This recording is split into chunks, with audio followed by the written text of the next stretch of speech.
Hi guys, Roberta Montagnini here, and in today's video I'm going to show you how to calibrate your monitor with a Spyder5 Elite. So if you are a photographer, digital artist, graphic designer, and you also print your work, you must own a colorimeter to calibrate your screen. I decided to invest in a colorimeter because I'm a photographer and web designer, and when working with colors, I want to make sure my tones are displayed and printed correctly. I have a new iMac with just under 2 months, and I print your Canon Pixma 100 to print my photos. I absolutely love iMacs. I'm a Apple fan, I must say that. And I thought my beautiful iMac didn't need professional calibration. But after wasting too much printing materials and ink with too dark or too red photos, I thought it was wise and more economic in the long run to invest in something that will improve my workflow. So after researching online and reading from other professionals about color calibration, I came across the Spyder5 and decided to buy this little USB device to adjust the colors on my laptop, desktop, and projector. When you have a calibrated screen, your monitor will display accurate colors that you can trust when sending your work to a printing lab. Spyder5 comes in 4 different types that you can choose based on your needs. I'm going to put a link below so you can read more about which Spyder is best for your needs.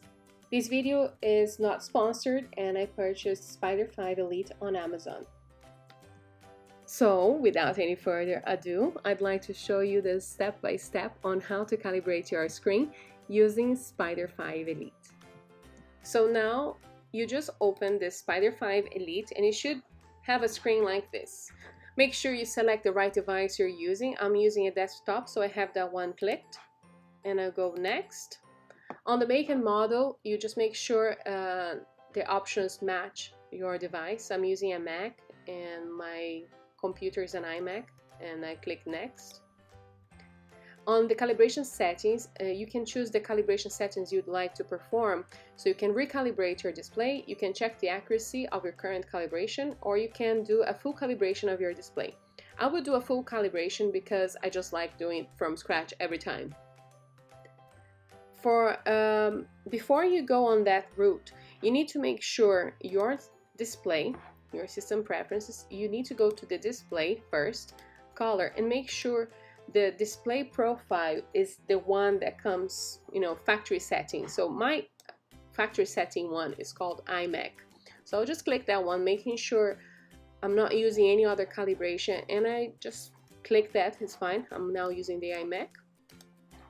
And now here I will do a full calibration. Then I will select the recommended gamma, I will select the recommended white point, and the brightness I will go with do not adjust. Why do not adjust? Because if you have the Spyder5 Elite, has this thing here on top which captures the light of the room. So if you are in a dark room, it might suggest a different calibration for your monitor. If you're in a very bright room, it might suggest a different calibration for your monitor. So just make sure that one is set to do not adjust, and it's gonna do its magic once you click next. So you click next. You need to place the Spyder device on your desk, just anywhere on your desk, and you click next.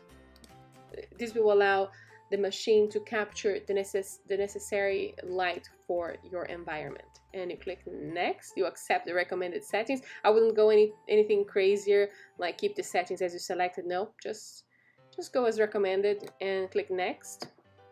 You click OK. And now make sure you place the Spyder device on your screen, making sure it sits within the boundaries of that shape. And once everything sits flat on the screen, you can tilt the screen to accommodate it. You just click next. Now that Spyder is working on the background, I will fast forward this screen and come back on the next one. Now you're not on this screen. You need to set the brightness to match the target suggested. On a Mac, you can adjust the brightness of your screen using the keyboard.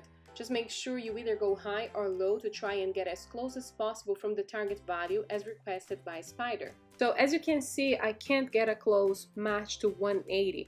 But one thing that I learned is if you press Option, Shift, and you just push the brightness on your keyboard. You can do half stops. So I'll just do one small one and see if I can lower that number as close as possible to 180.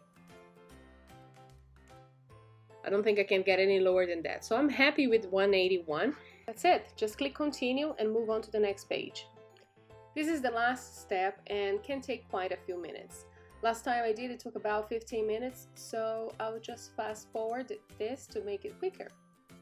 And this is it, guys. Your monitor now is calibrated, and you can click finish.